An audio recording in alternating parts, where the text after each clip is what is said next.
santos, como vimos en la vez pasada, citando el Salmo 127, 4, como flechas en la mano de un hombre valiente, así son los niños tenidos en la juventud. Vimos cómo el enemigo teme a eso, y cómo el enemigo teme a la multiplicación de la familia de la iglesia. Y como veremos más adelante, por eso sentimos el ataque, por eso sentimos esta turbulencia en muchas ocasiones en nuestros hogares, aun cuando amamos al Señor y seguimos al Señor. ¿Por qué? Porque Satanás teme que estas flechas se pongan en dirección a él y cumplan su propósito.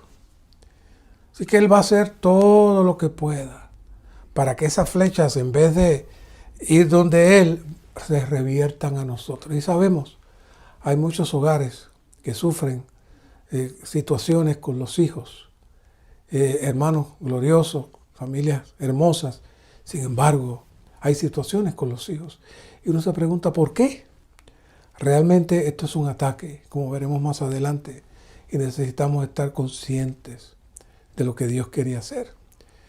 Por eso, Lucas 1:17 nos presenta algo que se cita en Malaquías, pero decidimos traerlo porque tiene un final, este versículo, diferente al de Malaquías. Este dice, e irá delante de él en el espíritu y el poder de Elías, para hacer volver los corazones de los padres a los hijos. ¿Qué está hablando aquí? Está hablando de que hay una frialdad, hay una falta de responsabilidad de los padres a los hijos. Quizás no es que no les dé comida, quizás no es que no los cuide bien, pero un corazón para que estos hijos sirvan a Dios, se entreguen a Dios, se den a Dios, creando la atmósfera apropiada. Necesitamos volver el corazón de los padres a los hijos con ese propósito. Y entonces, como consecuencia, no solamente ya son hijos afectados, sino que aquí le dice, y los desobedientes a la prudencia de los justos. Si los padres se tornan apropiadamente, teniendo al Señor como su prioridad, teniendo al Señor como lo más importante, entonces los hijos tornarán su corazón a la prudencia, y la imprudencia que han hecho se tornará en bendición. Ahora, eso tiene un objetivo, y aquí lo dice Lucas, para preparar al Señor un pueblo bien dispuesto. O sea, esto es todo lo que hemos estado hablando. Estuvimos hablando de esto en el mensaje anterior, propósito del mega misterio, el objetivo del mega misterio, la importancia de la descendencia. Hablamos de las casas, los tabernáculos, hablamos de todo esto. Es crucial, es esencial, es necesario para preparar al Señor un pueblo bien dispuesto. Ellos son la herencia que el Señor nos da a nosotros para que se la preparemos a Él y se los entreguemos a Él de vuelta. Así que Dios espera que cada familia perfeccione a sus hijos para que lleguen a ser un pueblo bien dispuesto para Él, para Él. Así que veamos estos versos que todavía profundizan un poco más en este tema. Luego el 110:3 dice, tu pueblo se te ofrecerá voluntariamente en el día de tu guerra, en el esplendor de su consagración. Tus jóvenes te serán como el rocío desde el seno de la aurora. ¿Cómo es que el Señor va a poner a sus enemigos por estrado de sus pies? Por los jóvenes, por nuestros hijos. Ellos se ofrecerán voluntariamente. Oiga, no es que usted los obliga, es que van a tener un corazón para darse al Señor desde jóvenes. ¿Saben? Esto no es nuevo. Yo me considero parte de esa generación de jóvenes que dimos al Señor nuestro corazón. Y antes que yo hubo una gran generación de jóvenes como Watchman Nee y el hermano Witness Lee y otros antes que ellos. O sea, esto es una cadena que tiene que darse. Ahora les toca a ustedes, padres, laborar para producir tales jóvenes que se ofrezcan voluntariamente en el día de tu guerra. La guerra ha estado desde el momento que Satanás se rebeló, empezó la guerra. Y la guerra sigue. Y el Señor ha utilizado los jóvenes.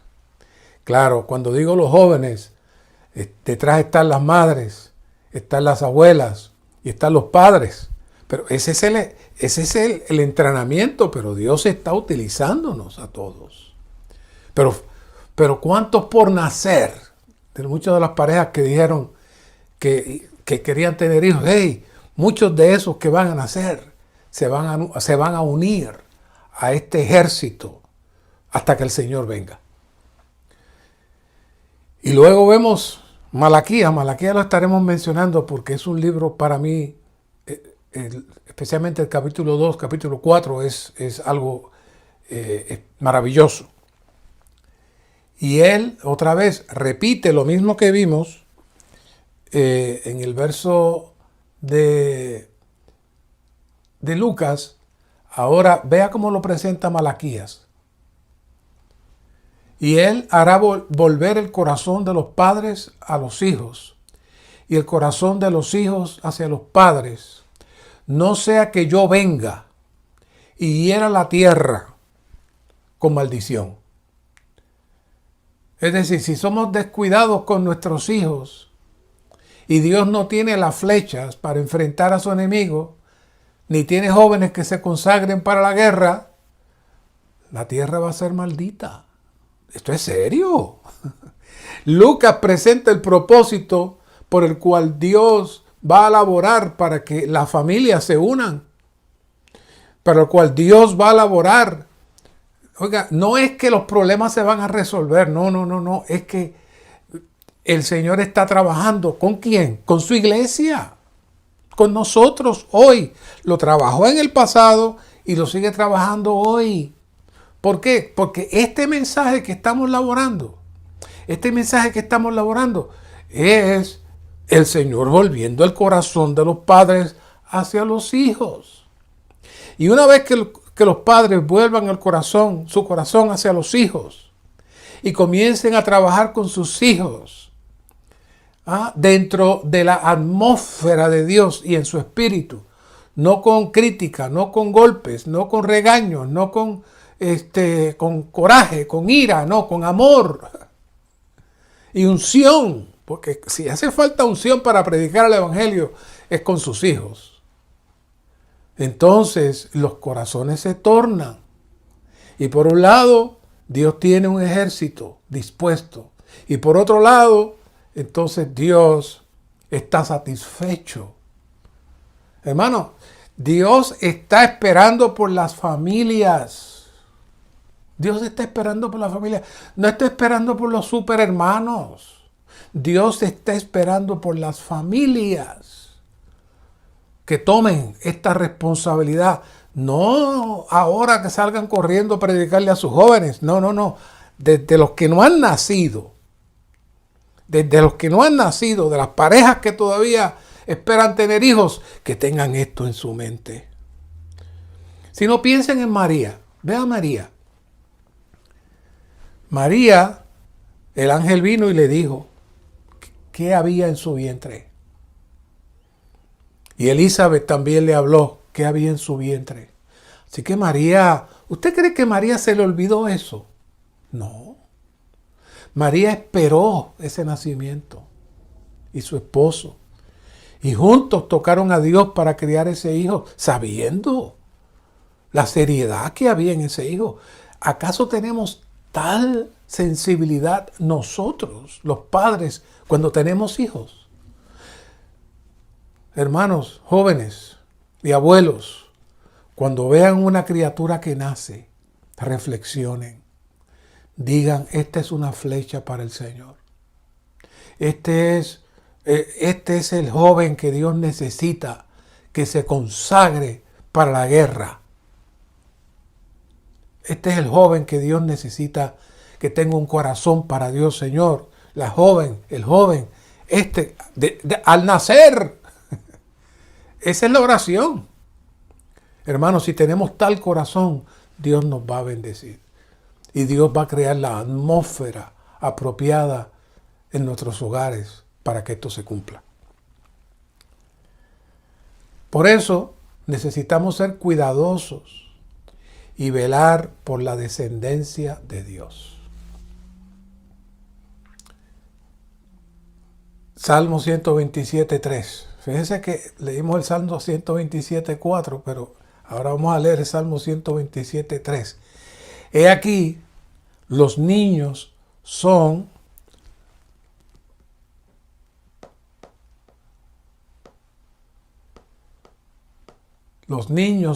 herencia de Jehová. He aquí, los niños son herencia de Jehová. Recompensa es el fruto del vientre. Imagínese que usted de momento aparece por ahí un pariente rico y lo llaman y le dice, mire, usted recibe una herencia. Ahora, no es tan fácil como que le vamos a dar el dinero. Usted tiene que, usted va a estar monitoreado en qué utiliza su dinero y para qué va a usar su dinero.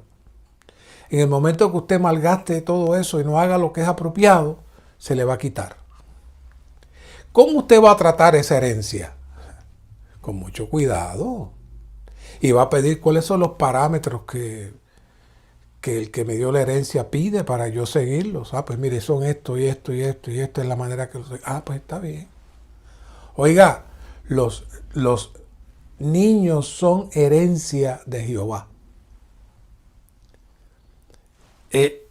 ¿Quién nos dio los hijos? Dios nos lo da como herencia a nosotros. Y es recompensa el fruto de ese vientre. Qué maravilloso esto, hermano. Qué maravilloso. Pero ¿tenemos tal visión? No la tenemos. ¿Hacemos tales oraciones? No. Esta conferencia tiene que cambiar nuestros conceptos, tiene que cambiar nuestra visión. Yo me alegra mucho que los santos en Bogotá estén haciendo tantas escuelas de la verdad con los jóvenes, cuidando a los jóvenes. La iglesia tiene una porción grande, pero la familia tiene la porción más grande. Así que necesitamos que nuestro corazón sea ablandado y nuestro espíritu sea alertado para darnos cuenta cuán serio es este asunto para Dios. Deuteronomio 6:6, aquí está el consejo. Y estas palabras que yo te mando hoy estarán sobre tu corazón y las repetirás a tus hijos y hablarás de ellas cuando te sientes en tu casa y cuando andes por el camino, cuando te acuestes y cuando te levantes. Y las repetirás a tus hijos y hablarás de ellas cuando te sientes en tu casa, cuando andes por el camino, cuando te acuestes y cuando te levantes. La primera cosa que dice es, la repetirás a tus hijos. No a los hermanos, no a los vecinos, a tus hijos. Ya después hablas allá, cuando andes por el camino, pero la repetirás a tus hijos. Esta es la palabra. Así que para nosotros los que estamos en el Señor, necesitamos ver que los hijos son herencia de Jehová y no tomar cuidado de nuestros hijos es menospreciar su herencia. Menospreciar su herencia. Deuteronomio 6:6 vemos que parte de nuestra responsabilidad con nuestros hijos es suministrar a nuestros hijos con la palabra. Y para poder suministrar a los hijos con la palabra, usted tiene que estar saturado de la palabra. Usted tiene que estar infundido con la palabra. Padres jóvenes, madres jóvenes que van a tener hijos, tienen que estar infundidas con la palabra, como estaba María y como estaba Elizabeth. Ellas estaban bien infundidas con la palabra. Ellas no hablaron nada que no fueran citas bíblicas del Antiguo Testamento. Si se fijan, es algo bien espectacular.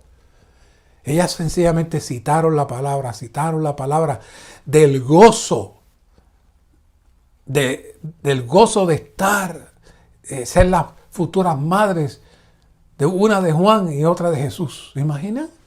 Ellas sabían cuán honroso era eso para ellas. ¿Ustedes creen que fueron descuidadas con sus hijos? No, no lo fueron. Ellas sabían que era una herencia de Dios. Y algunos ejemplos que vemos es, por ejemplo, Dios elige a Abraham. ¿Por qué Dios eligió a Abraham? En cierta ocasión, en una reunión, un querido hermano se levantó y empezó a hablar. Es que nosotros hablamos de Abraham, pero Abraham era terrible. Abraham hizo eso con su hermana, con su esposa, hizo esto, lo otro, todas las cosas negativas. Y es cierto, pero sin embargo Dios lo eligió. ¿Por qué lo eligió? Génesis 18, 19. Dice, porque yo le conozco y sé que mandará a sus hijos y a su casa después de sí a guardar el camino de Jehová, haciendo justicia y juicio, para que haga venir Jehová sobre Abraham lo que ha hablado de él. Oiga, ¿vio cuál fue el motivo por el cual Dios eligió a Abraham a pesar del tipo de persona que era Abraham y de dónde lo sacó, de Ur de los Caldeos, de la idolatría? Porque él vio que Abraham iba a tener un corazón para guiar a sus hijos para el Señor. Eso era lo único que a Dios le importaba. Un hombre, uno solo, que le diera descendencia. Oiga, ¿qué descendencia le dio? Todo el pueblo de Israel. Todo el pueblo de Israel. Un hombre, Abraham, por eso es que Abraham se habla como el padre, el descendiente, porque de él salió, de Isaac. De ahí se multiplicó Jacob y Jacob se multiplicó. ¿Pero de dónde salió? Oh, de Abraham. Y Abraham estuvo desde el principio ministrando a sus hijos y a su familia. Dios honró eso. Abraham estaba claro cuán importante era mantener la descendencia para Dios. Génesis 24:3 dice, y te daré jurar por Jehová, Dios de los cielos y Dios de la tierra, que no tomarás para mi hijo mujer de las hijas de los cananeos, entre los cuales yo habito, sino que irás a mi tierra y a mi parentela y tomarás mujer para mi hijo Isaac. ¿Qué estaba viendo Abraham? ¿Qué estaba viendo Abraham? Abraham no le dijo, mira, búscate una buena familia. Si es posible con padres que bien preparados y que tengan económicamente bienes para poder unir los de ellos con los de nosotros. Así que, siervo, vete y consígueme una familia así para mi hijo. No, yo necesito darle descendencia a Dios. Ese es mi trabajo. Como papá, yo le quiero dar ahora descendencia a Dios. Y esta descendencia no puede salir de otro pueblo que no sea el pueblo que Dios eligió. ¡Qué peso! ¡Qué serio! Y entonces vemos como el siervo fue y encontró a Rebeca. Y entonces ellos se juntan y después de un tiempo, vamos a seguir mirando qué pasó aquí, Génesis 27:46, y dijo Rebeca a Isaac, ya habían crecido, habían tenido los hijos, había el conflicto de Esaú con Jacob, y ya saben cómo Jacob era y saben cómo era Esaú, y ustedes conocen la historia, pero por eso ella estaba cargada, porque Jacob había estado agarrando esposas de los heteos. Y fíjense las palabras de Rebeca, grábenselas mamás, por favor, y papás. Fastidio tengo de mi vida a causa de las hijas de Het. ¿Por qué? Porque su otro hijo tenía 2 esposas ya de las hijas de Het, de los heteos. Si Jacob toma mujer de las hijas de Het, como estas de las hijas de la tierra, mira qué clase de expresión, hermanos. Miren qué clase de expresión. ¿De qué me servirá la vida? Nosotros tenemos tal peso, tal carga con nuestros hijos. Y más que con nuestros hijos, con el trato que vamos a darle a la herencia que Dios nos dio. No lo tenemos. A veces los padres son demasiado permisivos. Y desgraciadamente vemos cada vez a edades más tempranas, jovencitas con novios. Y edades tempranas como los 14, 15, 16 años. Todavía estudiando. Y no, para que la nena no se sienta mal y que pase otra cosa, pues yo le permito que el muchachito esté aquí, porque yo lo vigilo. Hermanos, necesitamos orar. Se rompe, esa es parte de la estrategia de Satanás, de corromper nuestros hijos, corromper nuestros niños para que se hagan inservibles como herencia para Dios. Inservibles para la descendencia de Dios. Número 36:3. Pero si se casan con algunos de los hijos de las otras tribus, de los hijos de Israel, la herencia de ellas será quitada de la herencia de nuestros padres y será añadida a la herencia de la tribu a la cual ellas pertenezcan, así será quitada de la porción de nuestra herencia. En ese tiempo ya las tribus del pueblo de Israel se habían dividido y había mucha contaminación. Así que Dios prefería que estas mujeres viudas tuvieran una línea de descendencia. Había mucho cuidado con todo ese asunto, aún con viudas. Imagínense. Número 36:6. Esto es lo que manda Jehová acerca de las hijas de Zelofejad, diciendo, cásense con el que bien les parezca, mas solo en la familia de la tribu de su padre se casarán.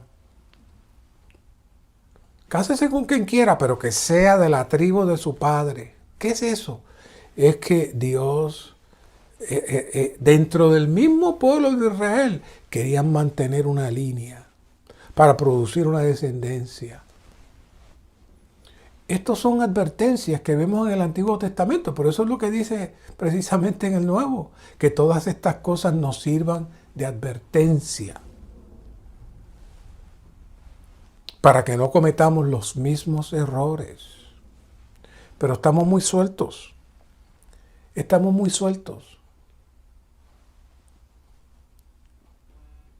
Nada que no sea de la línea en la vida de iglesia debe ser, nosotros debamos estar contentos, porque puede ser la destrucción de la descendencia. Basado en la unidad espiritual, en Dios, para producir su descendencia, cualquier persona que teniendo el Espíritu de Dios se mezcla con alguien que no tiene al Señor, se hace poco útil para que Dios pueda tener su descendencia. Esto es fuerte, yo lo sé. Esto es fuerte.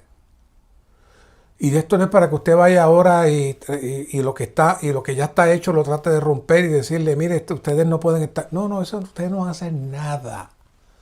Si eso ya pasó en su casa, pues déjelo así. Ore para que el Señor gane a la pareja que sea y se junten y el Señor haga algo. No estamos aquí para hacer nada. Una vez estábamos recién llegados a la vida de iglesia y se metió, y estábamos todavía muy, muy jovencitos. Recuerdo que tuvimos un retiro con el hermano Benson, Philip, y estábamos todos ahí y venían de otros lugares, inclusive de las islas y todo, que estábamos compartiendo. Y había una doctrina rara en las islas de que cuando llegaba un hermano y era divorciado, no estoy hablando de la iglesia, sino en esos grupos, le pedían que se divorciara de la esposa si no era su primera esposa y volviera a su primera esposa. Imagínense. Y ellos creían mucho en eso. Y le preguntaron al hermano Benson, hermano, ¿qué usted cree de eso? Él dice, hermano, una vez que los huevos se revuelven, es difícil separarlos. Dejen las cosas así. Fue lo que dijo. Pero no estamos aquí para arreglar cosas que ya están dañadas y vaya por allí, porque ya el hermano Mario dice que no haga nada. Yo estoy hablando de una carga, una visión para orar, especialmente con nuestros niños, con nuestros jóvenes, los que todavía están bajo nuestro cuidado. Una vez le dije a uno de los santos que está a cargo de los niños y los jóvenes, le dije, ¿sabes qué? Nosotros deberíamos, en esas escuelas de la verdad y en ese tiempo con los niños, hablarle de esto a nuestros niños y jóvenes. ¿Por qué no? Si ya a los 6, 7 años los muchachos están escuchando de todo. Ellos saben. Y por lo menos hay que decirles, ¿saben? Cuando tú crezcas, el Señor va a querer una compañera que ame al Señor como tú. Así de sencillito. Y nada, no tiene que hacer mucho, pero según va creciendo, esas palabras van madurando. Van madurando. He escuchado muchas bellas hermanas, ya adultas, que me cuentan que cuando oraban, decían, Señor, provéeme un compañero que te ame aún más que yo te amo a ti. Y el Señor se los concedió. Y muchos muchachos que oraron, jóvenes que también oraron, Señor, concédame un compañero que ame al Señor más que yo, que te ame a ti más que yo. Y el Señor se la consiguió y fueron muy útiles, han sido útiles en la vida de iglesia. ¿Se imaginan qué clase de visión? Esa es la visión de Raquel. ¿De qué me sirve la vida si Isaac toma mujeres de esas de allá de Canaán, de los heteos? ¿De qué me sirve haber nacido? ¿De qué me sirve haber sido elegida? ¿De qué me sirve que Dios me pusiera a Isaac? ¿De qué me sirve todo? No me sirve nada. Óigame. Tenemos tal peso. Tal peso. Pero ¿qué es lo que sucede hoy? En Lucas 17:26 dice, como fue en los días de Noé, así también será en los días del Hijo del Hombre. Y el 27, comían, bebían, se casaban, se daban en casamiento, hasta el día en que entró Noé en el arca y vino el diluvio y los destruyó a todos. ¿De qué está hablando aquí? Comer, beber y casarse. ¿Dios qué de malo tiene eso? Hay que comer, hay que beber, hay que casarse, pero ¿por qué? ¿Cuál es el problema? El problema es que la prioridad no era comer al Señor. La prioridad no es beber al Señor. Y la prioridad al casarse no era producir descendencia y tener una familia para Dios, sino para placer. Comer para placer, beber para placer y aún casarse para placer. Y el término se daban en casamiento, se casaban y se daban en casamiento, lo que implica es, bueno, yo estoy contigo, no me gustaste, te suelto y agarro otra, o agarro otro. Eso es, me caso y me doy en casamiento y cambio, eso es todo. ¿Acaso eso no es lo que sucede hoy? ¿Acaso eso no es lo que sucede hoy? Voy a tocar un tema sensitivo aquí. Y como esto yo sé que lo van a escuchar después miles de personas, quiero ser cuidadoso, pero es importante. Por lo menos aquí en Estados Unidos hay una situación terrible con este asunto del aborto. Hay unas protestas inmensas, porque está el asunto de que no se metan con el asunto de las personas que quieren, las mujeres que quieren abortar. ¿Acaso eso no es lo que Satanás quiere? Pues claro que sí, claro que sí. Pero también es el producto de la irresponsabilidad. Escuché a una señora que la estaban entrevistando y dijo, lo que pasa es que yo me uní a una persona, no me gustó él, quedé embarazada y quiero matar al bebé, quiero abortar al bebé porque él no me gustó. Vea eso, ¿qué es eso? Ese es el tiempo que estamos viviendo. Ese es el tiempo de la degradación que estamos teniendo. Los hijos no son herencia de Dios, sino una molestia. No me cuidé, mira, estoy embarazada, hay que sacármelo. Eso no tiene ningún valor. Eso es. ¿Qué es eso, hermano? Nosotros no nos damos cuenta. Nosotros escuchamos el asunto de los días de Noé y de Sodoma, Gomorra y todo eso. Hermano, este tiempo es peor que aquel. Este tiempo es peor que aquel. Más terrible que aquel. Ahora, antes no había televisión. Ahora, estar uno viendo las noticias o algo y cambiar un anuncio y de momento sale un anuncio con dos hombres besándose, es chocante. ¿Qué es eso? Los días de Noé. ¿Saben? Los días de Noé eran los días de los Nefilim. Los Nefilim fue un engendro satánico donde yo estudiando y evaluando con otros santos, ¿verdad?, que tienen cierta profundidad, decíamos, ¿cómo es que un ángel pudo hacer eso? Y un hermano me dice, bueno, ahí, según se ve, según podemos ver en Efesios 6, que hay diferentes posiciones de espíritus, así también en el mundo espiritual hay ciertos ángeles que tienen la capacidad de incorporarse. Oiga, ¿acaso no dice la Biblia que hospedemos porque algunos hospedaron ángeles sin saberlo? ¿Qué es eso? Igual que un ser humano normal. Son categorías. Muchos de esos ángeles caídos tenían esa capacidad al punto que Satanás planificó mezclar la raza humana.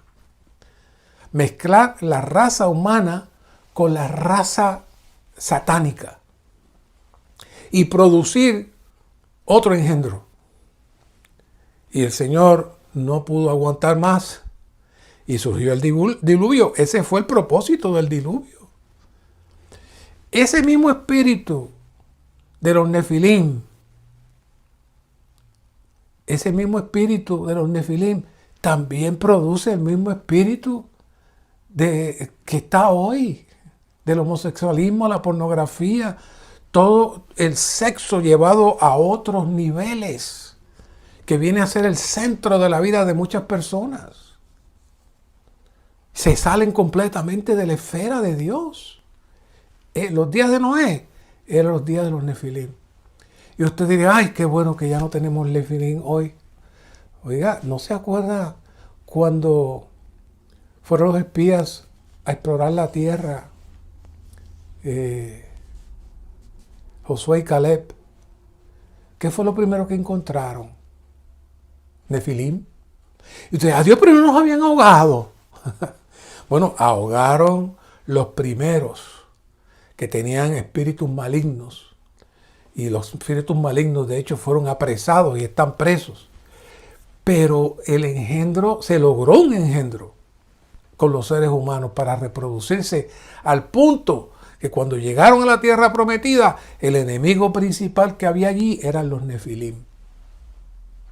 Una especie humana mezclada, gigantesca y poderosa. ¿Qué le parece? Bueno, yo les tengo unas buenas noticias. Hoy no habrán gigantes caminando por las calles que usted reconozca, mira, ese es un nefilim, mira qué grande es. No, no. Ahora el nefilim se expresa en todo este asunto de una exageración al sexo, una desviación del sexo y una falta de respeto al cuerpo humano. Esos espíritus siguen operando, siguen trabajando y están inundando todo. Cada vez salen más, no que ciertas mujeres de aquel actor famoso, de aquel político famoso, de momento ahora lo están acusando de que, adiós, pero ese hombre era muy serio. ¿Y cómo es? Es el mismo espíritu. ¿Qué estamos viviendo? Nosotros necesitamos estar con los ojos bien abiertos con nuestros jóvenes y nuestros niños. Los días de Noé eran los días de Sodoma y Gomorra. Eran los días de Sodoma y Gomorra. ¿Y hoy qué días son? Los mismos días de Sodoma y Gomorra. Necesitamos reflexionar en esta palabra. Esto no es serio, esto no es liviano. ¿Y a quién nos toca trabajar este asunto? Nos toca a nosotros, la iglesia. Y si si nosotros tenemos áreas que necesitan ser tratadas por el Señor, debemos presentarlas al Señor. No importa que usted lleve X tiempo en la vida de iglesia, no importa. Muchas veces nuestra carne es la carne. Y muchas veces nosotros le damos soltura a nuestra carne escondidos. No podemos permitir que hayan cosas escondidas. Confiéselas al Señor. No tiene que ir a donde los hermanos a decirlo. Vaya donde el Señor y dígale, Señor, esto que tengo yo me perturba. Esto que tengo yo me ata, me contamina. Señor, libérame de todo espíritu maligno. Oiga, hay que orar así. Esta es la guerra. Yo no puedo hablar. Yo quisiera traerle un mensaje bonito, lindo, pero es que si yo no les abro sus ojos, ¿cómo ustedes pueden velar por sus hijos? Estamos en la peor época. Esta es la última generación. Esta es la última generación. Y lo podemos ver claramente. Por eso tenemos que tomar esta palabra con seriedad. Y tenemos que ver y orar por los que se van a casar, que tengan una visión clara sobre esto. Si no tienen tal visión, el futuro va a ser muy triste. Solo Dios puede usar parejas que sean un espíritu con Él para producir su familia. Ahí se consuma el gran misterio. Entonces Pedro le advierte a los maridos que sean cuidadosos con sus esposas, pues si las tratan agresivamente pierden el disfrute y la protección de Dios y sus oraciones serán estorbadas. Y no hemos entrado ahí todavía, pero en Malaquías 2 habla de que los sacerdotes lloraban en el altar, pero no tenían palabra de Dios. Y la razón por la cual no tenían palabra de Dios es que los sacerdotes eran infieles con sus esposas y habían roto su sacerdocio y su función. De eso veremos más adelante. Pero aquí ya Pedro lo está advirtiendo a los esposos. Nuestras esposas son herederas de la impartición divina, las hace un cuerpo con el Señor y Dios las utiliza para cumplir su deseo, su propósito, y entonces ambos deben respetarse como herederos de esta gracia de las riquezas de Cristo. Aquí hay una nota, Mateo 1:5, no importa cuáles sean nuestros antecedentes, si nos volvemos a Dios y a su pueblo y nos unimos a la persona apropiada en el pueblo de Dios, llevaremos el fruto apropiado y participaremos en el disfrute de la primogenitura de Cristo. No importa tu descendencia, no importa quién fue su papá o su mamá. Si recibimos al Señor y nos unimos a la persona apropiada, entonces el Señor bendecirá nuestro matrimonio. Entramos ya al punto 5. Otra función para poder llevar adelante este gran misterio es que podamos ser sacerdotes en cada familia. Sacerdotes en cada familia. Este es otro aspecto de este gran misterio. ¿Cómo ser sacerdotes? Vamos a mirar.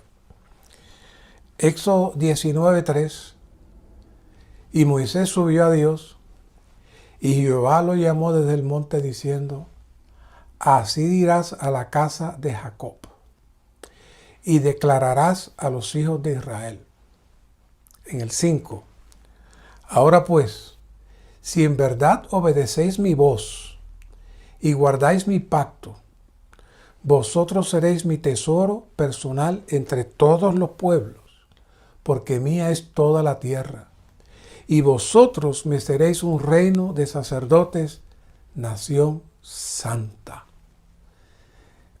Creo que con algunos de ustedes que han estado escuchándome ya por 3 años, ya conocen mucho de lo que considera de mi hablar. Y les mencioné una vez, en cierta ocasión, en algunas conferencias, que aunque esto no se ve con claridad, pero este ofrecimiento que Dios da aquí en Éxodo 19:5 al pueblo de Israel es un ofrecimiento muy especial. Dios le está diciendo al pueblo de Israel, por el amor que le tenía: si obedecéis mi voz y guardáis mi pacto. Esas son las dos cosas que le pide. En el término del pacto, Dios está hablando ahí como el esposo. Hay un pacto matrimonial entre él y el pueblo de Israel. Y él está hablando ahí como esposa.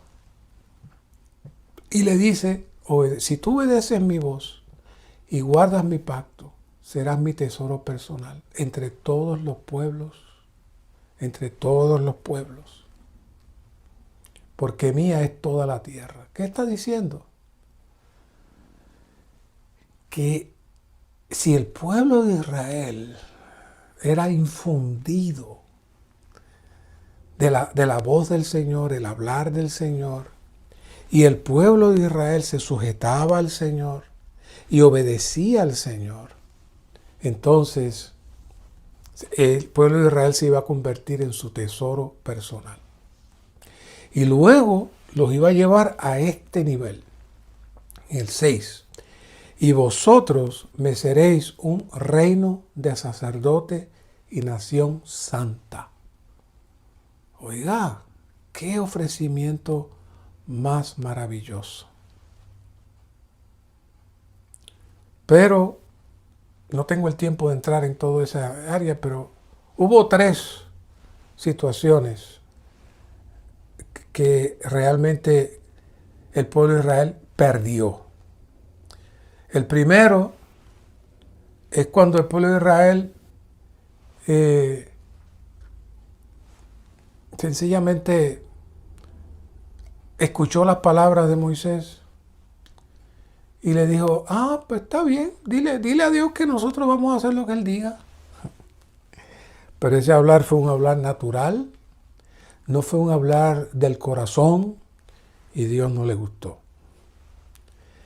El segundo gran error que está en Éxodo 19:20, al final, es cuando ellos le dicen a Moisés, porque todo el mundo tiene en la mente de que Dios le dio los 10 mandamientos al pueblo cuando Moisés subió y se los escribió en tabla y se los trajo. No.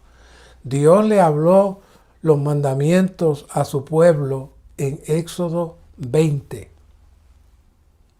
¿Por qué? Porque el hablar de Dios quería usarlo para infundir al pueblo, infundir su vida. Que ese hablar llegara a ser como pasó con Abraham y luego pasó con Moisés y pasó con muchos otros, que ese hablar viniera a ser contado por justicia para ellos, para todo un pueblo. Ahora Hebreos nos habla de la fe, que esto les fue contada por justicia. Dios quería que pasara lo mismo, no con 2 o 3, sino con todo el pueblo. Y entonces Dios quería hacerlo un pueblo de sacerdotes. Ahora, si el pueblo de Israel hubiese sido fiel y no hubiese pecado, allí ya habían 2 millones, después llegó a 4 millones, imagínense. ¿Dónde iban a servir todos los sacerdotes si todo el mundo era sacerdote? ¿A dónde iban a ir a servir? Sencillo, en sus casas. Cada uno iba a servir en sus casas. Dios deseaba hacer de la nación de Israel un pueblo de sacerdotes. Y estuvo dispuesto desde el principio Él a ofrecer sacrificios desde la casa sin sacerdotes profesionales. Dios estuvo dispuesto a aceptar esos sacrificios desde cada casa, sin ser sacerdotes profesionales, sino que era un pueblo que por su vida, por su espontaneidad, por su vivir, iban a ser sacerdotes para Dios. No algo especial, separado. No, era algo normal. Pero de esa manera también Dios dio un anticipo de eso, de cómo iban a hacer eso. Y hay más, pero reflexionando por lo menos en 3. Fíjense, Abel criaba ovejas. ¿Para qué Abel criaba ovejas? Pues para ofrecer sacrificios con su familia. No había un sacerdote, pero Adán de seguro le habló de la misericordia de Dios con él y su mamá. Y Dios mató ovejas y los vistió. Y que gracias a eso se pudo restablecer la comunicación de él con Dios. Así que Abel dijo, no, pues yo voy a criar ovejas para hacerle ofrendas a Dios. Y hicieron las ofrendas a Dios. Ya ustedes saben la historia con Caín. Caín no se dio cuenta que por bueno que era el fruto de la tierra y por útil que era el fruto de la tierra, no era lo que Dios deseaba para sacrificio, porque para el sacrificio hace falta sangre, no hace falta vegetales. Pero Caín no vio eso y se ofendió. Pero ahí no había un sacerdote. ¿Y dónde ustedes creen que sacrificaban las ovejas? ¿Tenían un templo ya especial y se vestían? No, en la casa de Adán y Eva, con sus 2 hijos, ahí ellos sacrificaban. No era nada excepcional, era algo normal. Luego, Noé, vemos que hace su travesía en el arca y todo eso. Y cuando el arca desciende, en Génesis 8:20, ¿qué hace Noé? Ofrece sacrificios con su familia. Él no dijo, yo soy sacerdote de Dios y aquí. No, era algo normal. Y luego Abraham, con el trasfondo que tenía, ofreció sacrificios con su familia. Génesis 12:8. ¿Qué era eso? Eso era un anticipo de lo que Dios quería que surgiera en el pueblo de Israel. Ahora, como ya sabemos la historia, todo lo que pasó, pero ahora nos toca a nosotros. Israel no pudo ver el pueblo de sacerdotes, pero el apóstol Pedro dice que usted y yo somos ya parte del sacerdocio para Dios. Y entonces, ¿qué hace Pedro? Aquí Pedro se convierte en el Moisés del Nuevo Testamento, diciendo, mas vosotros sois un linaje escogido, real sacerdocio, nación santa, pueblo adquirido para posesión de Dios, a fin de que anunciéis las virtudes de aquel que os llamó de las tinieblas a su luz admirable. ¿Qué es eso? Eso son la reactivación de las promesas de Dios al pueblo de Israel, ahora para el Israel de Dios hoy, el cual es su iglesia. Entonces ahora hay algo más que hay que decirle a los futuros esposos y hay algo más que hay que decirle a los actuales esposos. Otra de las funciones que tú necesitas hacer en tu casa es que eres sacerdote. Sí, eres sacerdote. ¿Y qué es un sacerdote? El sacerdote sirve y está constantemente en la presencia de Dios. ¿Por qué el sacerdote necesita estar en la presencia de Dios? Para escuchar el hablar de Dios y las instrucciones de Dios para el pueblo. ¿Y tu esposo?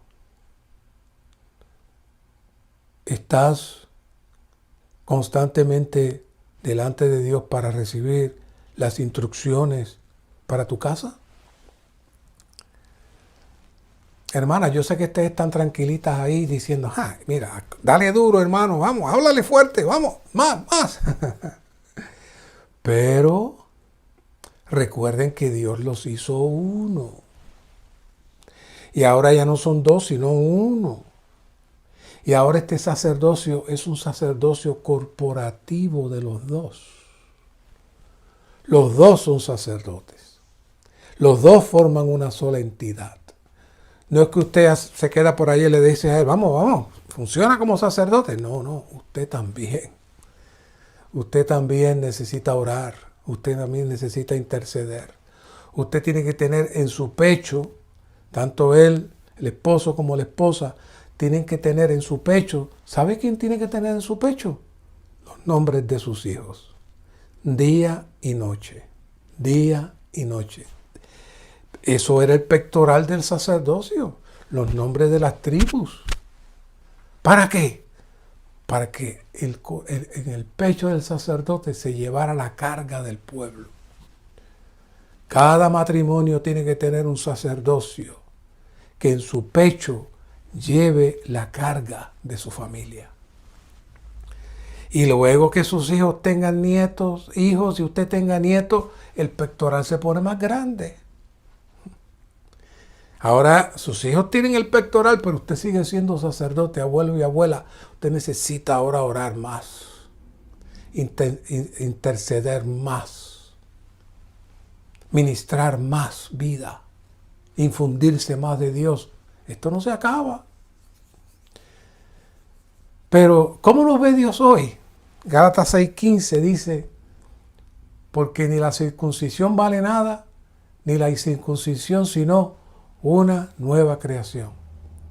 Y Gálatas 6:16, y a todos los que anden conforme a esta regla, paz y misericordia sea sobre ellos, o sea, sobre el Israel de Dios. ¿Quién es el Israel de Dios? ¡Nosotros! ¿Y usted ha visto el Israel de Dios alguna vez sin sacerdote? Sí lo hubo, cuando estuvo decadente, cuando estuvo muerto, fuera de Dios. Pero ahora somos el real sacerdocio. Ahora el Señor vive en nosotros y nosotros necesitamos funcionar como tales. Éxodo 28:41 nos describe el proceso para servir como sacerdotes. Con ellos vestirás a tu hermano Aarón y a tus hijos, y a sus hijos con él. Y los ungirás. Fíjense cómo dice, y a sus hijos. Y los ungirás. 1. Los consagrarás. 2. Y los santificarás. 3. Para que sirvan como sacerdotes.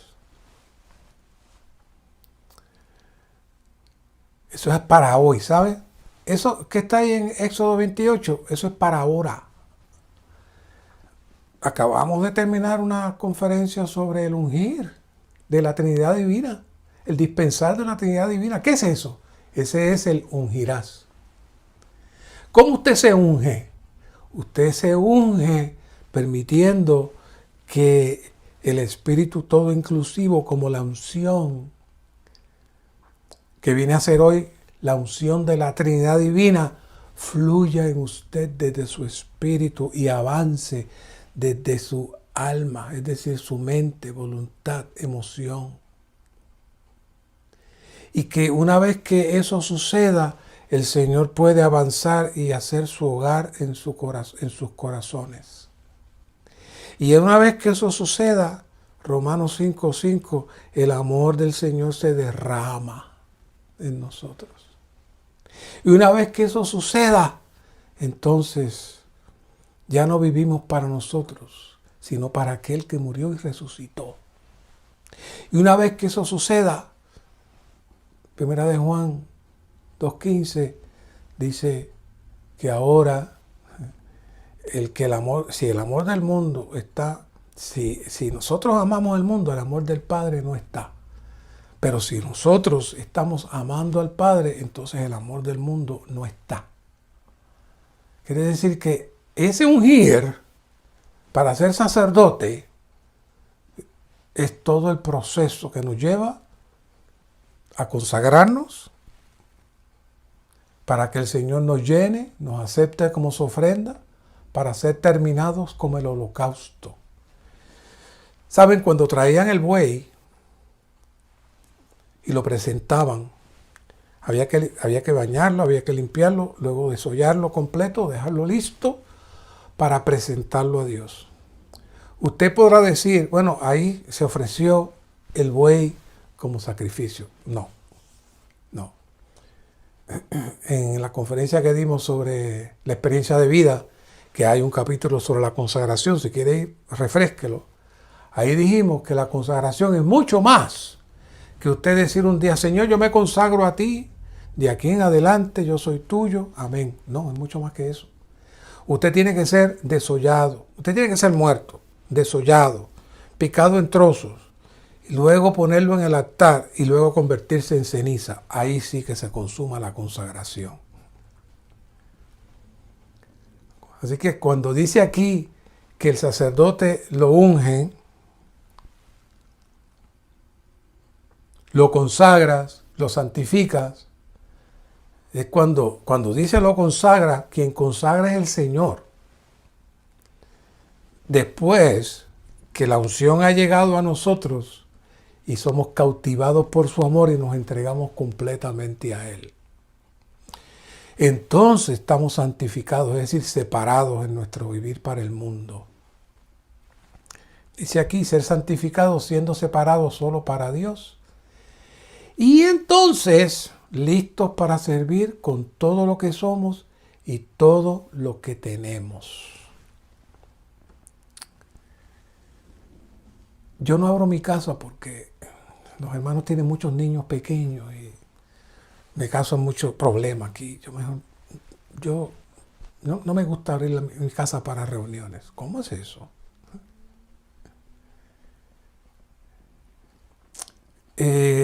Yo sé que hay que ofrendar, pero yo tengo muchas deudas, tengo muchas cosas que pagar, a mí no me sobran para nada, yo no puedo ofrendar. ¿Cómo es eso? Pero si yo le pregunto, ¿usted es salvo? Sí. ¿Usted tiene el Espíritu en usted? Sí. ¿Usted cree que el Señor lo separó para usted? Sí. Entonces, ¿con qué autoridad y derecho usted dispone de las cosas de Dios? Usted no tiene ningún derecho. Usted fue consagrado. Cuando el buey lo llevaron allí, ya dejó de ser el buey libre que pastaba y se acostaba cuando quería y hacía lo que quería. No, ya llegó allí para ser terminado. En la vida de iglesia necesitamos ser terminados para que el Señor pueda operar en nosotros. Y usted dirá, ay, pero qué cosa más triste. Ay, no. Oh, el reino de los cielos. Oh, es justicia, paz y gozo en el Espíritu Santo.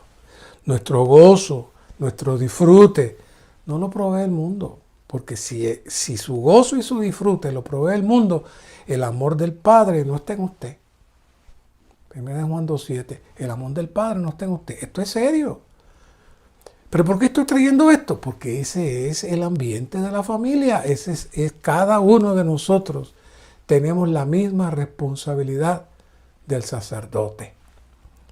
Y aquí voy a hablarles ahora de Malaquías 2:13, que es uno de los versículos más maravillosos que existen en toda la Biblia. Y es mucho lo que estoy diciendo, por ser dichos en el tiempo que se hicieron. Aquí están hablando de unos sacerdotes que hicieron mal su función. Y dice, y esta segunda cosa 6, y esto se lo mencioné al principio, pero dije que iba a hablar otra vez ahora. Cubrís el altar de Jehová de lágrimas, de llanto y de gemidos, de modo que Él no mira más el sacrificio ni lo acepta con gusto de vuestras manos. O sea que ellos trataban de hacer sacrificios. Pero realmente cuando el sacerdote ofrecía un sacrificio, no era el sacrificio lo que Dios estaba buscando. Dios estaba buscando la santidad del sacerdote. Por eso fue que lo ungen, lo consagran, lo santifican y entonces sirve. Entonces el 14 más decís, ¿por qué? O sea, ¿por qué Dios no me acepta la ofrenda? Y contesta, porque Jehová ha sido testigo entre ti y la mujer de tu juventud. En Puerto Rico, no sé, en Colombia,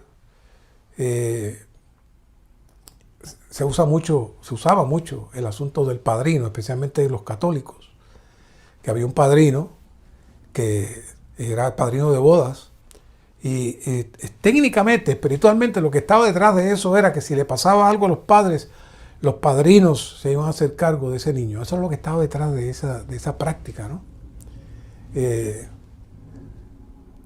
Pero hace poco estuve con otra pareja maravillosa y cuando fui a llenar los papeles no había, tenía los testigos para firmar, pero entonces me di cuenta que habían quitado ya los testigos, no hacía falta testigos. O sea, uno firma y entrega y se acabó, no hacen falta testigos. Pero aquí me estuvo muy curioso que dice, porque Jehová ha sido testigo. Hey, hermanos jóvenes, cuando se vayan a casar, si no quieren tener testigos, no hay problema. ¿Sabe por qué? Porque Jehová es tu testigo. Jehová es tu testigo en tu matrimonio. Ha sido testigo entre ti y la mujer de tu juventud. Y estos sacerdotes, movidos por su hombre natural y su carne, como hablé al principio, contra la cual ha sido pérfido. La palabra pérfido lo que significa es infiel. Siendo ella tu compañera y la mujer de tu pacto. Recuerda que le hablé de que Dios le dijo al pueblo de Israel que guarden mi pacto. Dios honra mucho el pacto. Por eso no deben ser ligeros las parejas cuando van a hacer un pacto. Usualmente lo escriben, ustedes lo memorizan y lo... No. Órenlo al Señor.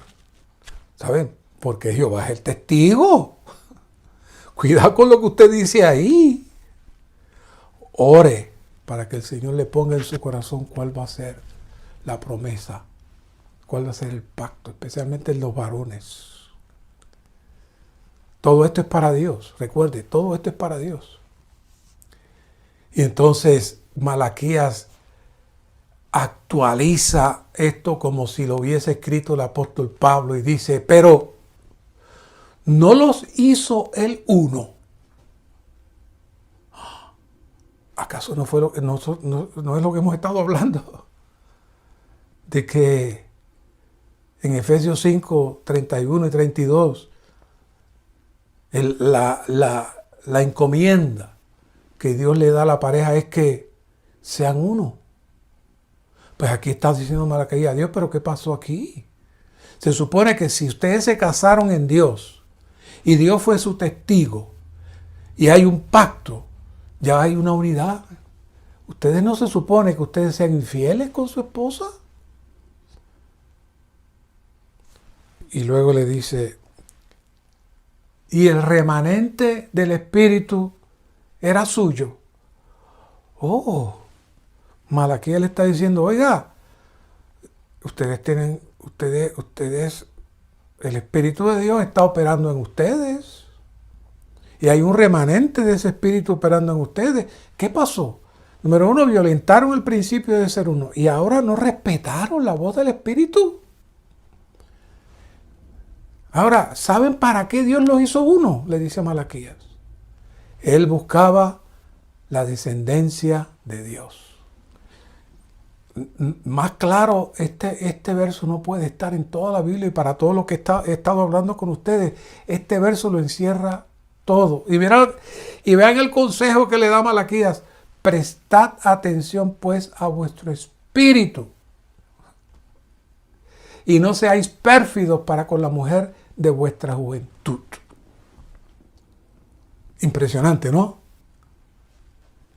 El Espíritu está hablando ahí como si fuera el Nuevo Testamento, con la consumación ya completa, porque quería dejar una huella de lo serio que es el matrimonio para Dios. Y los sacerdotes, que ellos sí eran sacerdotes nombrados, no estaban haciendo su función. Hoy, este versículo nos lo tenemos que aplicar a nosotros hoy en el matrimonio. Hoy, con nuestra esposa, esa es la esposa que el Señor nos dio. El Señor fue el testigo y necesitamos honrarla y guardarla, porque como dice Pedro, si las afectamos a ellas, se acaba nuestro toque para que Dios escuche nuestras oraciones, como les pasaba a ellos. ¿Por qué? ¿Por qué pasó eso en Pedro? Porque ellos eran sacerdotes, no nombrados, pero para Dios esa es su función. Y entonces, para remachar el 2.16, porque aborrezco el divorcio. Cuidadito por ahí, los que están escuchando. Porque aborrezco el divorcio, dice Jehová, el Dios de Israel. Y el que lo hace, dice, y el que lo hace se conduce con violencia, dice Jehová de los ejércitos. Reflexionando con esta expresión del que lo hace se conduce con violencia. Les mencioné hace como 3 años y medio atrás de este tema. Que al ser uno, venimos a ser una sola entidad y un solo cuerpo. Cuando viene el divorcio, eso es como sacar un brazo de su cuerpo. Y eso es una acción violenta que rompe algo que Dios tenía unido. Es una acción de violencia el presentar divorcio porque Dios no lo aprueba. Así que se separan sin que Dios lo apruebe. Y es una acción violenta porque rompen la unidad de Dios. Por eso él comienza diciendo, y Dios no lo hizo uno. Pero aún le está diciendo ahora a la esposa, mira, él te fue infiel, pero yo no acepto el divorcio. Vamos a arreglar este asunto. Regresen a su espíritu. prestad atención pues a vuestro espíritu. Tórnense a su espíritu. Arrepiéntanse. Y vamos a comenzar de nuevo. Ese es el consejo de Malaquías. Maravilloso consejo. Cuando no somos sacerdotes apropiados hoy, entonces tenemos la misma respuesta de Dios que pasó en Malaquías, que es lo que les mencioné de 1 de Pedro 3:7, para que nuestras oraciones no tengan estorbo. Y ahora finalizo. Quizás finalice antes de la 1:30. Las familias de la iglesia son los más perseguidos y atacados por Satanás, pues él teme que cumplan la función y el propósito para lo cual fueron escogidos. Sí, Satanás ataca a todo el mundo, pero ataca más las familias de la iglesia. Sí, Satanás ataca a los hijos de todo el mundo, pero ataca más los hijos de los hermanos de la iglesia. Por eso no podemos estar descuidados. Necesitamos estar conscientes de lo que ocurre en esta esfera espiritual satánica.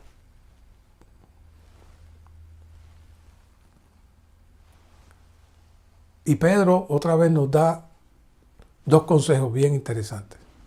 Uno amarrado al otro. Usualmente usamos estos versículos separados, los separamos, pero no, Pedro los trabajó los dos juntos.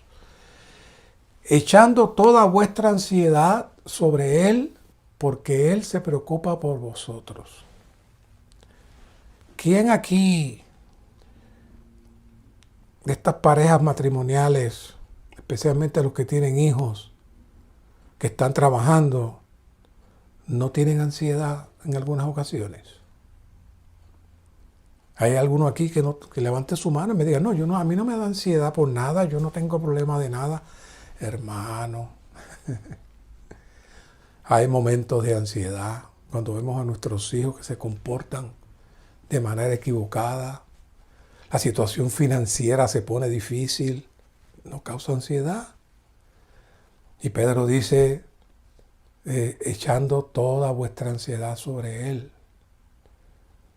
Ahora, ¿saben por qué necesitamos echar la ansiedad sobre Él? El 8. Nunca lo habíamos conectado, pero lo vamos a conectar hoy. Oiga, no se vuelva a hacer cosas en su hombre natural. No trate de resolver las cosas. No empiece a darle vueltas a su mente. No abra la puerta a Satanás. Sed sobrios. Es decir, cálmate, baja, tranquilo. Y estad alerta y velad, porque vuestro adversario, el diablo, como león rugiente, anda alrededor buscando a quien devorar. ¿A quién va a devorar? A los que están en ansiedad, a los que están preocupados, a los que no creemos que el Señor se preocupa por nosotros, que vemos que la situación está fuera de nuestras manos y lo menos que hacemos es ponernos de rodillas o como quiera usted orar e invocar y entregarle todo eso al Señor y confiar en Él. No hacemos eso, el enemigo nos toma como alimento. Nos absorbe nuestro ser natural. Él se alimenta de nuestra ansiedad. Él se alimenta de nuestra falta de fe. Él se alimenta de nuestra angustia. Él se alimenta de nuestra tristeza. Él se alimenta de todo eso. ¿Usted sabía? Necesitamos ser sobrios y velar. Velar. Me acuerdo hace un tiempo, muchos años ya, apenas conocimos los hermanos en Cuba, que yo viví en Anaheim en ese tiempo y los invitamos a comer. Y en la conversación ellos decían, wow, qué mucha comida hay aquí. Era un buffet. Allá la situación es bien difícil. Yo tengo unos animalitos y entonces tenemos que vigilarlos 24 horas. Si no vigilamos esos animalitos 24 horas, se los roban. Nosotros estamos vigilando, estamos alerta del enemigo que viene a robar, matar y destruir. Muchas veces no. Velar, dice aquí la nota, consiste en estar alerta como en una batalla, como los soldados en un territorio desconocido. Aquí se refiere especialmente a los creyentes que sufren. Cuando dice que sufren, son los que les describí. Muchos de ustedes sufren por diferentes situaciones, muchas financieras, muchas por los hijos, otras por enfermedades, muchas cosas que sufren. Deben velar con respecto a la ansiedad que el enemigo infunde cuando somos perseguidos de esa manera. El enemigo irradia esa ansiedad para que abramos la puerta y Él pueda entrar.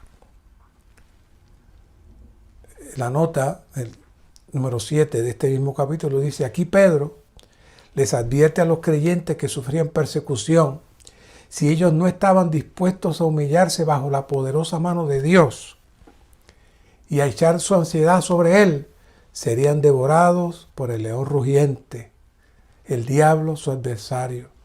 Esto nos enseña que el orgullo y la ansiedad nos convierten en una apetitosa presa para satisfacer el hambre del león rugiente.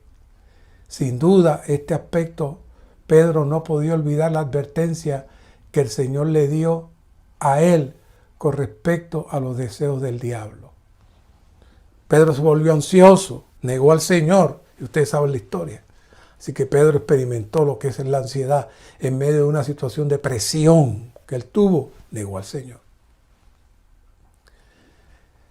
Necesitamos estar conscientes que la rebelión satánica produjo una esfera que no tiene la realidad de Dios. Satanás laceró y corrompió la esfera espiritual al engañar seres espirituales para que le siguieran. Isaías 14:13, pero tú dijiste en tu corazón: subiré al cielo. Por encima de las estrellas de Dios exaltaré mi trono, y en el monte de la asamblea me sentaré en lo extremo del norte. Apocalipsis 2:4a, y su cola arrastraba la tercera parte de las estrellas del cielo y las arrojó sobre la tierra. ¿Sabes quiénes son las estrellas del cielo? Los ángeles. Así se le llama a los ángeles. Pero Satanás se llevó una gran parte de esos ángeles, de esos seres espirituales que se han degradado en diferentes maneras. Se han degradado esos seres, más otros más, que no quiero entrar en eso, que son los demonios, que tienen otra fuente. Pero entre esos seres que cayeron y los demonios son toda una operación satánica que trabaja 24 horas con nuestra mente y nuestra carne. Nuestra mente y nuestra carne. Nuestra mente y nuestra carne. Y todo viene aquí por los ojos y los oídos. Cuidado. Efesios 6:12, porque no tenemos lucha contra sangre y carne, sino contra los principados, 1, autoridades, 2, gobernadores del mundo, 3, huestes espirituales, 4. Muchas cosas hay ahí. No me interesa saber detalles de ellos, pero hay toda una estructura que Satanás tiene para trabajar contra nosotros. Por eso es que necesitamos estar claros en la era en que estamos viviendo ahora. Efesios 2:2, en los cuales anduviste en otro tiempo siguiendo la corriente de este mundo, oiga, conforme al príncipe de la autoridad del aire, del espíritu que ahora opera en los hijos de desobediencia. Esos hijos de desobediencia, que son los que no están en la vida de iglesia, o aquellos que se han apartado, o aquellos que se resisten a vivir en el espíritu, aunque sean salvos, Satanás opera en ellos. La nota aquí dice: la frase "este mundo" se refiere al sistema satánico, el cual está compuesto de muchas eras. Por tanto, aquí la palabra corriente se refiere a cierta parte, sección o aspecto, es decir, a la apariencia actual y moderna del sistema de Satanás usado por él para usurpar y ocupar a la gente y alejarla de Dios y su propósito. Cuando estábamos muertos en delitos y pecados, andábamos según la corriente, la apariencia moderna o la era actual del mundo, el sistema satánico. Sigue otra nota, el espíritu, en oposición con la autoridad del aire, se refiere al conglomerado de poderes, a la suma total de todas las autoridades malignas angélicas sobre las cuales Satanás es príncipe. Este espíritu ahora opera en los hijos de desobediencia. Cuando estábamos muertos en delitos y pecados, no solo andábamos según la corriente de este mundo, sino también conforme a Satanás, el príncipe de la autoridad del aire, el poder espiritual maligno. Todo eso está ahí. Necesitamos estar claros que estamos en un constante ataque desde el momento que decidimos servir al Señor, pero este ataque se intensifica momento a momento y se intensifica más en el matrimonio, con su esposa, con sus hijos. Ese ataque está constantemente ahí. Por eso se advierte, nuestra lucha no es contra carne ni sangre, es decir, nuestra lucha no es con tu esposo y tu esposa y tus hijos. Tú aparentemente piensas que eso es así, pero no, es toda una estructura. Y la única manera de trabajar esto es orando y en la palabra y en las reuniones. Deja de reunirte, deja de orar y deja de leer la palabra. Te serviste en bandeja de plata para hacer comida para Satanás.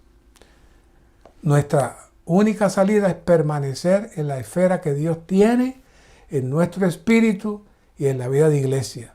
Si somos distraídos y nos salimos de estos dos lugares, estaremos en la esfera para ser atacados por el devorador. Mateo 12:28 y terminamos. Fíjese lo que dice el Señor. Pero si yo, por el Espíritu de Dios, echo fuera a los demonios, entonces ha llegado a vosotros el reino de Dios. Hoy solo necesitamos permanecer en el fluir de la vida divina para que el ataque del enemigo sea neutralizado y podamos permanecer en la atmósfera del reino en nuestra vida familiar. Hoy todavía el Señor sigue echando fuera demonios de la misma manera. ¿Cómo es que el Señor echa fuera a los demonios? Por el Espíritu. ¿Cómo es que el Señor echa fuera a los demonios en nuestra casa, echa fuera a los demonios en nosotros? Por el Espíritu. Nos tornamos al Señor y el Señor se encarga. Usted no tiene que reprender, ni sacar, ni gritarle a nadie. El Espíritu se encarga de todo. Esa fue una de las maravillas, y con esto termino, que me encontré yo en la vida de iglesia. Aquí yo no veía a nadie gritando y sacando demonios, pero sí veía la transformación que pasaba aquí. El Señor estaba operando y está operando en nosotros. Si abrimos nuestro corazón y nos hacemos sus vasos apropiados, Él nos entra, nos trabaja y nos limpia y saca todo aquello que contamina. Así que, santos, esperamos que esta palabra pueda ser una seria advertencia. Esto no es un mensaje, esto es una palabra de advertencia. Porque el Señor necesita de ustedes y necesita de la descendencia para Él poder completar su plan y su propósito. Señor Jesús, gracias te damos por este tiempo. Completa tu propósito, completa tu plan, abre nuestros sentidos espirituales, abre, Señor, nuestros ojos en nuestro corazón para ver lo que no vemos y estar alertas, que nuestro espíritu esté sensible, que podamos tornarnos a nuestro espíritu, como decía Malaquías, y de ahí poder alcanzar la victoria y que fluya tu amor y fluya el perdón y fluya la gracia para poder tratar con cada situación y con cada evento en nuestra vida. Bendice todas estas parejas, que se multipliquen, que fructifiquen y que ejerzan la autoridad para que tu enemigo sea derrotado. Gracias, Señor. Amén.